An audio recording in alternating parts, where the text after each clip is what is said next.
Baik, kita lanjutkan ya. Tadi kepotong di biaya yang berpotensi muncul akibat pemberian dividen yang berlebihan. Jadi dividen itu diperoleh dari laba bersih perusahaan. Nah, biasanya laba bersih perusahaan itu sebagian dicadangkan untuk menambah modal, cadangan untuk modal yang disebut dengan retained earning atau laba yang ditahan. Dan jika perusahaan memiliki kebijakan dividen, maka sebagian lagi diberikan dalam bentuk dividen kepada pemegang saham. Nah, apabila laba tersebut lebih banyak untuk membayar dividen, akibatnya cadangan perusahaan menjadi tidak laba yang diperoleh tidak digunakan untuk cadangan perusahaan, tetapi dibayarkan lebih besar untuk dividen, maka berpotensi menurunnya likuiditas perusahaan. Kalau likuiditasnya menurun, maka perusahaan juga akan mengalami kesulitan untuk menyelesaikan hutang-hutang yang jatuh tempo, sehingga perusahaan pada akhirnya perlu adanya dana tambahan yang ini berpotensi menimbulkan agency cost. Kemudian yang kedua, biaya karena dikeluarkannya pinjaman baru, misalnya membayar notaris karena gagal membayar kewajiban pada pinjaman lama. Jadi adanya perpanjangan atau pinjaman baru begitu. Kemudian yang selanjutnya, yang ketiga atau yang C, biaya yang muncul karena aset substitution. Jadi karena aset perusahaannya itu dijaminkan, akibatnya pemanfaatan aset tersebut menjadi terbatas ya. Hal tersebut menimbulkan biaya, antara lain biaya untuk menaksir nilai jaminan atas aset yang dijaminkan, kemudian biaya pengikatan atau kolateral, yaitu biaya karena penggunaan aset tersebut untuk investasi menjadi tidak bebas lagi, ya, terbatas. Kemudian yang selanjutnya, yang terakhir dalam konteks agency cost, yaitu biaya karena kebangkrutan. Penggunaan pinjaman memperbesar peluang bangkrut, ya. Kalau pinjamannya terlalu besar, maka perusahaan bisa mengalami kesulitan untuk menyelesaikan kewajiban tersebut. Kalau perusahaannya mengalami kesulitan untuk menyelesaikan kewajibannya, berarti perusahaannya mengalami financial distress, ya. Nah, biaya yang ini berpotensi untuk terjadinya kebangkrutan.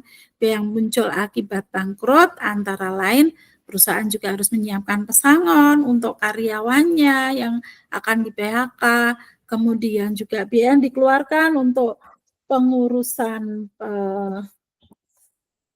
pengurusan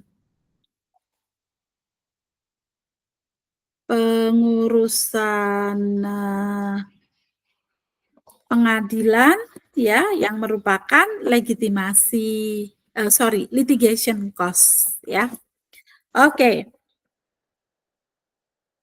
Baik, berarti permasalahan yang terkait dengan agency cost sudah selesai. Saya akan melanjutkan ke teori asimetrik informasi.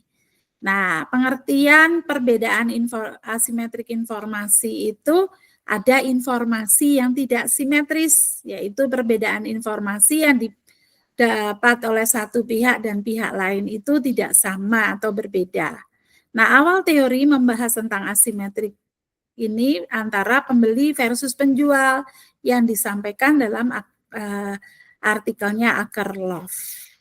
Nah, the Lehman problem mengacu pada masalah dari teori asimetri informasi ini ada 5 poin yang perlu disampaikan. Yang pertama, the Lehman problem mengacu pada masalah nilai investasi atau produk karena informasi asimetri antara pembeli dan penjual.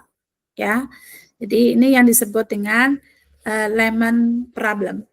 Kemudian yang kedua, artikel yang membahas asimetri informasi, teori asimetri informasi ini, artikel aslinya yang diteliti oleh Akerlof dan ditulis oleh Akerlof berjudul The Market for Lemons, yaitu Quality Uncertainty and Market Mechanism. Kemudian yang ketiga, penggunaan istilah lemon merujuk pada istilah untuk kendaraan bekas yang memiliki banyak masalah dan cacat yang dapat berakibat negatif pada pemanfaatannya. Jadi ini lemon itu terkait dengan kendaraan lama yang disebut dengan lemon.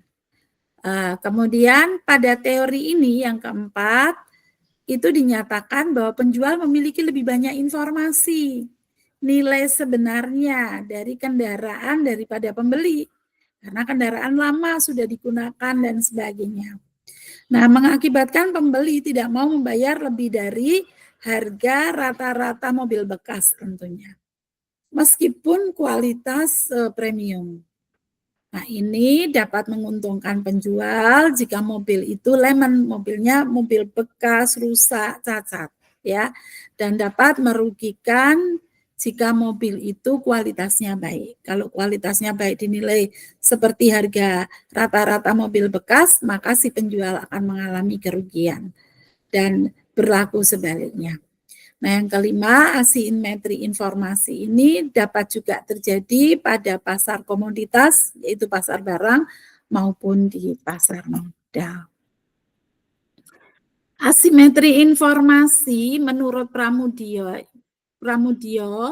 itu dapat mengakibatkan 4 hal. Yang pertama hidden knowledge, yang kedua hidden action, kemudian dapat dilakukan screening atas asimetrik informasi, kemudian berdampak adanya sinyal atau signaling.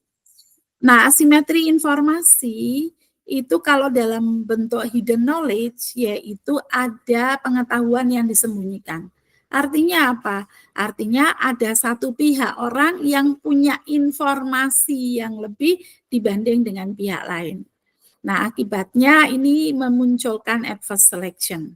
Adverse selection itu berarti adanya ketidaksimetrisan informasi yang diberikan antar satu pihak dengan pihak lain. Kemudian asimetri juga berpotensi mengakibatkan hidden action. Ada aktivitas yang disembunyikan. Nah, tindakan tersembunyi ini mempengaruhi kualitas barang atau jasa, tetapi tidak diketahui orang lain.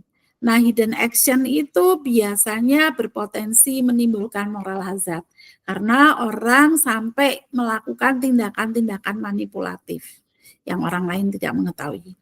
Kemudian yang ketiga adalah screening. Screening itu penyaringan informasi yang diterima pihak lain yang bertujuan memperoleh informasi yang benar, akurat, dan akurat. Jadi atas dasar hidden knowledge itu mestinya kalau ada informasi perlu disaring lebih lanjut. Kemudian yang keempat signaling. Proses mengurangi informasi yang berlebihan dan mencari kebenaran dari informasi tersebut. Jadi terkait dengan theory of the firm, kemudian contracting theory, property right theory, kemudian agency theory dan asymmetry theory sudah selesai dibahas.